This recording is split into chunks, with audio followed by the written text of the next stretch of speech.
toutes et à tous et bienvenue dans votre rendez-vous quotidien Smart Éducation, un magazine dédié à la formation, aux nouveaux métiers, aux nouvelles pédagogies. Le rendez-vous qui donne un futur à la jeune génération.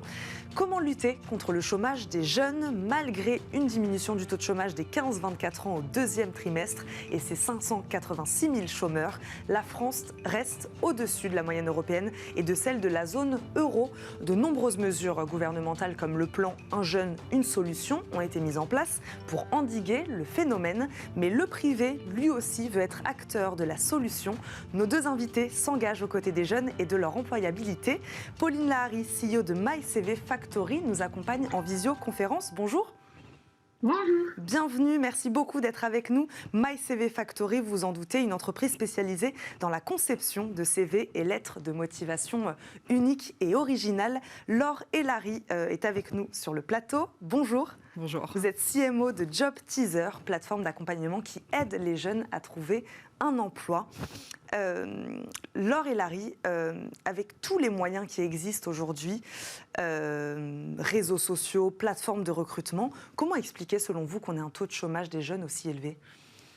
Aujourd'hui, je pense qu'il y a une situation conjoncturelle assez difficile avec la crise du Covid qui a impacté plusieurs secteurs. Ça a été difficile dans l'hôtellerie, la restauration, etc. Dans ces cas-là, je pense que les premiers profils qui sont impactés, il y a tout ce qui est freelance, etc. C'est des contrats qu'on peut couper assez facilement.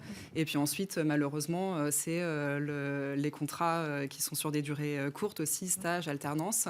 Et derrière, pour l'ouverture de nouveaux postes, il y a moins d'ouverture de postes et donc, du coup, moins d'accès au premier emploi pour les jeunes. Vous parlez, c'est vrai, de crise sanitaire. De quelle manière, vous, avec Job Teaser, vous les avez accompagnés justement pendant cette crise ? Alors, nous, l'accompagnement des jeunes pour se positionner sur le marché de l'emploi, c'est vraiment notre métier de base. Donc, on a bien évidemment été hyper présents. On a essayé de les soutenir au mieux, de leur parler, etc. Et après, il y a des solutions assez concrètes qui ont été mises en œuvre. Typiquement, Job Teaser s'est associé à l'initiative du gouvernement Un jeune, une solution. Vous en parliez en début d'émission. Donc, c'est aujourd'hui Job Teaser qui alimente Un jeune, une solution sur tout ce qui est stage et alternance. Donc, on met à disposition de la plateforme environ 10 000 offres voilà, pour les jeunes talents sur le marché français. Pauline Lahari, de quelle manière, enfin, un bon CV, est-ce que c'est, j'imagine que oui, la clé pour réussir à trouver un emploi ? Absolument, un bon CV, mais surtout un CV en adéquation avec l'offre, avec le métier. En fait, c'est ça qu'il faut vraiment dire aux candidats, c'est d'adapter sa candidature au maximum à l'entreprise visée et au poste convoité. On voit beaucoup de CV finalement très généralistes et on a besoin d'adapter au mieux la candidature pour vraiment matcher à l'offre et être reçu en entretien derrière. Il y a une sorte d'inadéquation entre le CV et l'offre aujourd'hui. Pauline Lahari, quelles sont les attentes aujourd'hui des recruteurs ?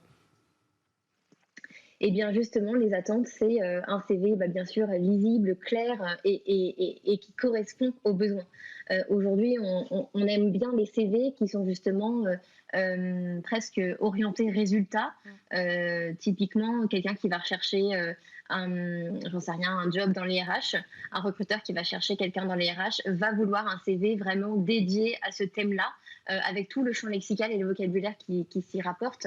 Donc vraiment adapté au maximum. Le recruteur cherche un profil, donc un potentiel bien sûr collaborateur, mais qui va correspondre et à l'offre et à la culture de l'entreprise et aux collaborateurs qui sont déjà dans l'entreprise. Donc avoir finalement quelqu'un de très complet qui va venir matcher et l'offre et l'entreprise.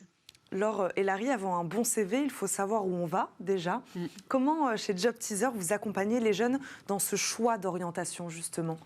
Alors, c'est effectivement la deuxième dimension qu'on travaille. La première, c'est juste la mise à disposition d'offres d'emploi. Le deuxième volet, c'est effectivement tout ce qui tourne autour de l'employabilité. et de l'orientation de façon plus générale.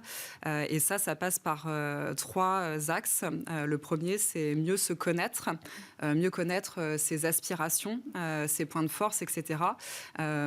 Pour ça, on a une équipe innovation avec des chercheurs en psychologie qui travaillent sur des outils concrets, intuitifs, que les étudiants peuvent s'approprier directement pour mieux comprendre leur mode de fonctionnement. On a un outil qui s'appelle Marco qui permet d'aider les étudiants à identifier le type d'activité qui peut mieux leur correspondre. Moi, si je peux développer, moi sur ce test-là, je suis innovateur et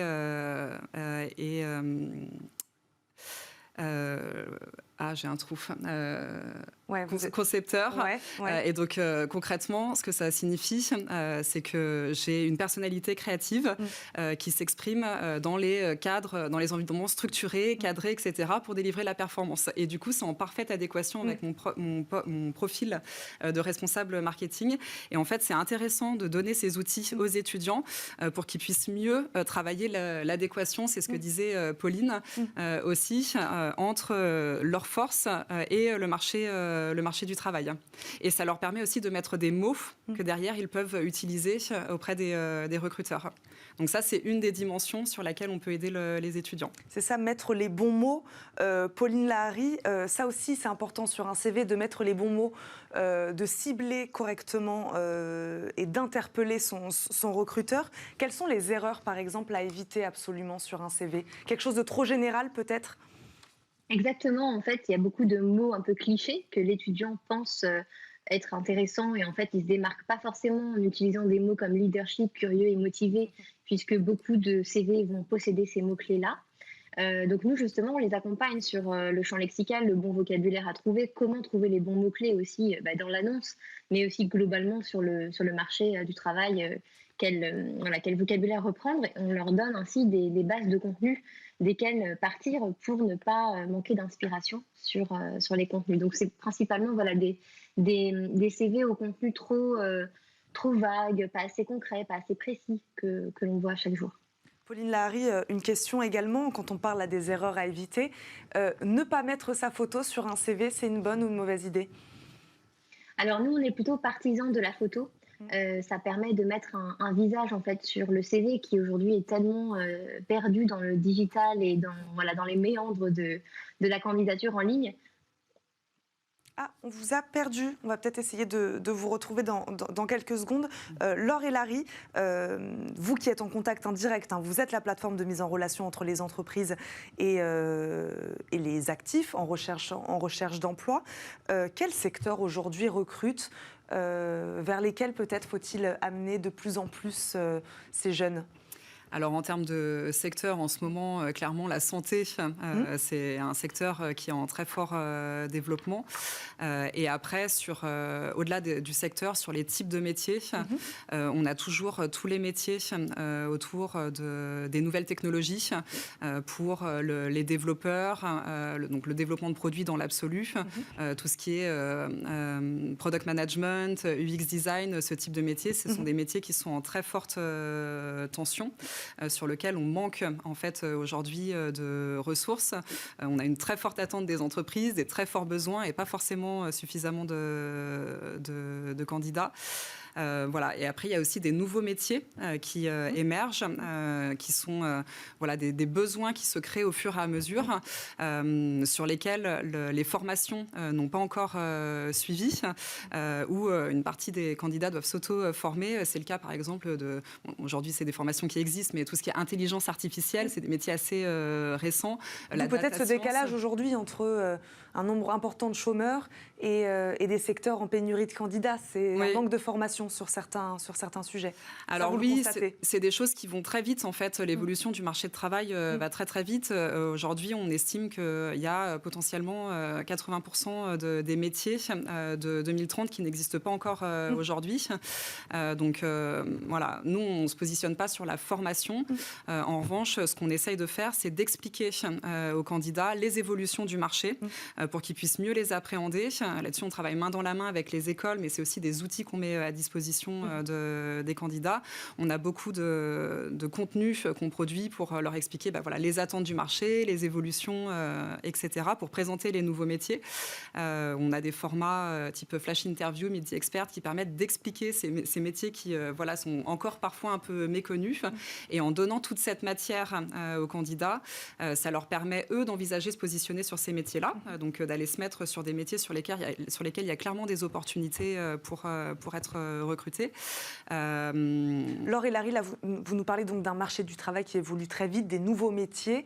Comment les attentes, plutôt du côté des jeunes, les attentes des jeunes ont-elles évolué? Elles aussi, elles ont évolué. Le marché du travail a évolué. Les entreprises et les besoins évoluent. Eux aussi, ces jeunes, ils évoluent. Ils n'ont peut-être pas les mêmes attentes aujourd'hui. Oui. Absolument. Oui. C'est un très bon point. Ce qu'on note, c'est qu'il y a des attentes qui évoluent à la fois sur les métiers, ça dépend un peu des aspirations des uns et des autres, mais plutôt sur tout ce qui est conditions de travail, culture en entreprise. Ils sont peut-être plus exigeants, ils demandent du sens beaucoup plus. Oui, c'est ça. En fait, il y a plusieurs dimensions. Il y a les conditions. Il y a des demandes qui évoluent vers plus de télétravail, plus de flexibilité, un meilleur équilibre vie pro, vie perso. Et puis après, il y a plus une demande de sens, de s'orienter vers des métiers qui sont porteurs de sens, qui permettent de contribuer à améliorer le monde dans lequel on vit, etc. C'est des points importants, effectivement. Laure et Larry, comment les jeunes vont-ils être recrutés d'ici à 2030 ? Est-ce qu'il va y avoir, on parle d'évolution, ça va très vite. D'ici à 2030, qu'est-ce qui peut se passer ? Comment les jeunes seront recrutés demain ?